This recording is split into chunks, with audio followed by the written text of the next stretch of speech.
أعوذ بالله من الشيطان الرجيم بسم الله الرحمن الرحيم الحمد لله رب العالمين والصلاة والسلام على أشرف الأنبياء والمرسلين وعلى آله وصحبه أجمعين رضينا بالله ربا وبالإسلام دينا وبمحمد نبيا ورسولا الله أكبر الله أكبر Allahu Akbar walillahil hamd.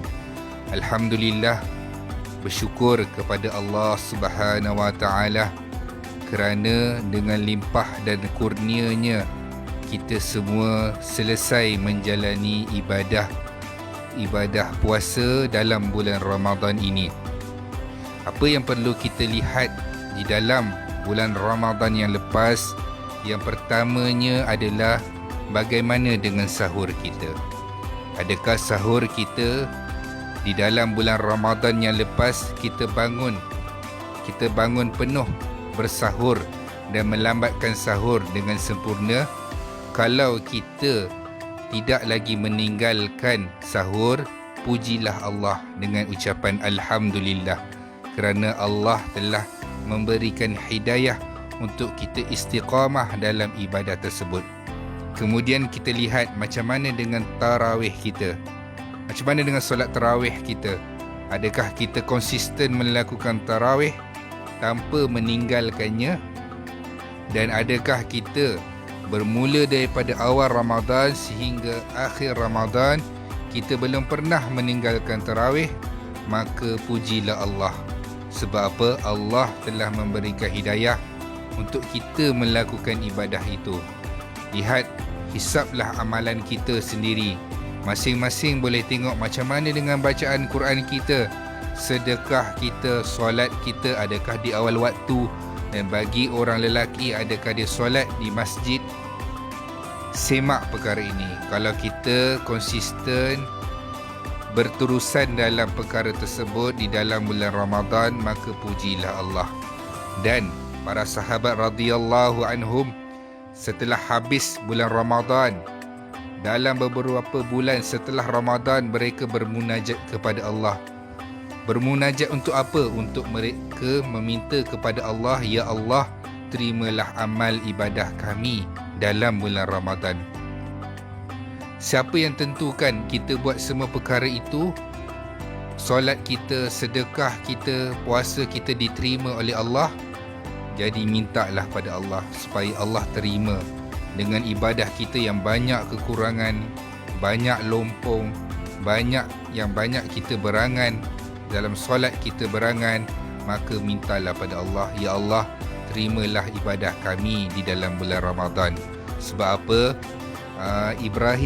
Nabi Ibrahim dengan Nabi Ismail apabila diarahkan oleh Allah Subhanahu wa taala untuk membina Kaabah, habis mereka membina Kaabah, kedua beranak ni mengangkat tangan, Rabbana taqabbal minna innaka antas sami'un alim. Ya Allah, terimalah apa yang kami buat ni, Ya Allah. Dalam keadaan macam tu pun Allah yang mengarahkan Ibrahim dan Ismail membina Kaabah. Tapi dah selesai membina Kaabah, Ya Allah, terimalah apa yang kami buat ni, Ya Allah. Ibadah kami membina Kaabah ini, Ya Allah, terimalah. Kita ni yang manusia biasa, yang banyak melakukan kesilapan dan tak konsisten dalam ibadah, kita lagilah kena minta kepada Allah supaya apa? Allah terima keseluruhan ibadah kita di dalam bulan Ramadan dan bulan seterusnya. Jadi kami suami isteri ingin mengucapkan selamat menyambut Aidilfitri di dalam musim kita tempoh kawalan pergerakan ni. Semua orang tak boleh ke mana-mana, maka banyakkanlah takbir kepada Allah. Allahu Akbar, Allahu Akbar, Allahu Akbar walillahil hamd. Ada apa-apa ucapan? Okey, Alhamdulillah, suami saya telah mengatakan dan maklumkan bahawa ada dalam bulan Ramadan ni beberapa perkara kita perlu muhasabah balik. Dan akhir Ramadan ni kita perlu muhasabah balik. Apakah Ramadan kali ini merupakan Ramadan yang terbaik bagi kita? Kita boleh bahagikan kepada beberapa kategori ataupun perkara-perkara yang kita boleh lihat.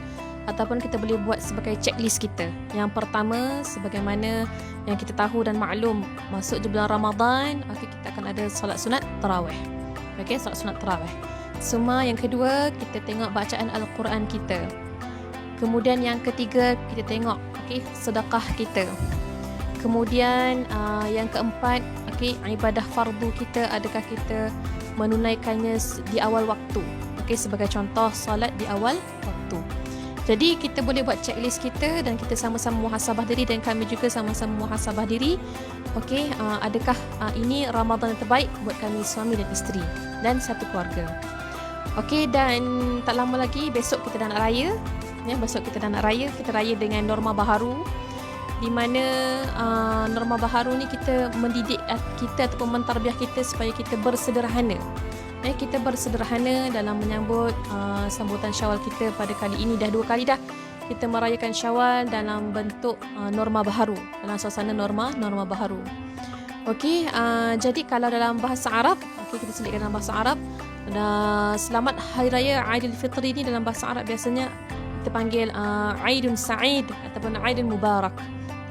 Apabila kita, contoh saya cakap Aidun Sa'id ataupun Aidun Mubarak, okey, yang mendengarnya juga akan menjawab seperti Aid Sa'id wa Aid Mubarak aidan. Okey. Ataupun yang kedua, kita boleh cakap juga minal aidin wal faizin. Ataupun yang ketiga, kita boleh cakap kullu amin wa antum bi khair. Jadi yang mendengar tu boleh cakap wa anta kadzalik. Wa anta kadzalik bermakna dan awak juga begitu. Ya. Jadi itu antaranya lah. Antara perkara-perkara sunnah yang kita boleh amalkan pada Hari Raya Aidilfitri, yang pertama ada takbir. Okey, takbir.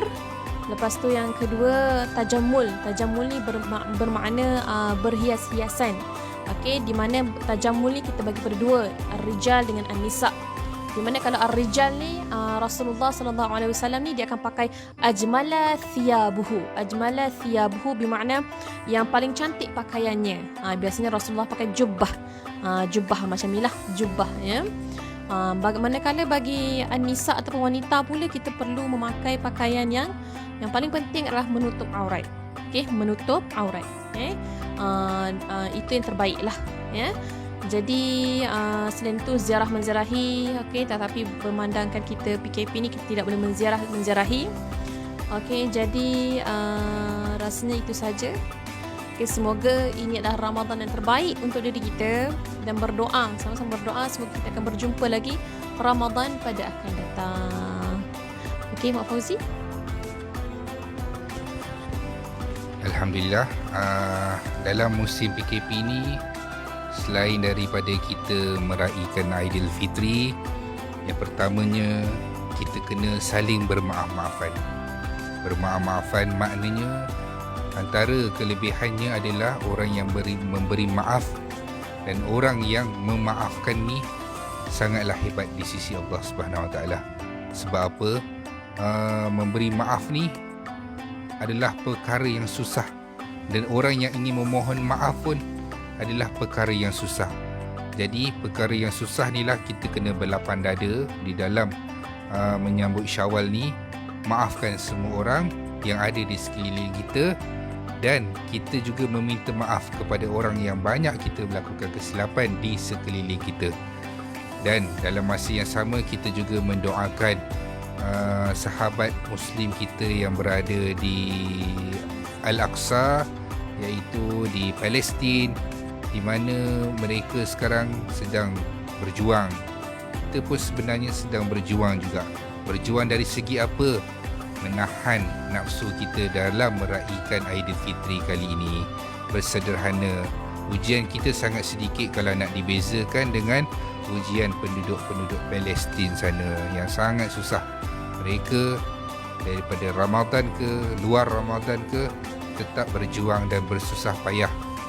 Dan inilah yang Allah Subhanahu Wa Taala memberikan ujian kepada hamba-hamba Dia, yang Allah Subhanahu Wa Taala kata, aku memberikan ujian ini selagi mana kamu mampu. Maknanya Allah turunkan ujian kepada orang yang mampu menanggung ujian tu.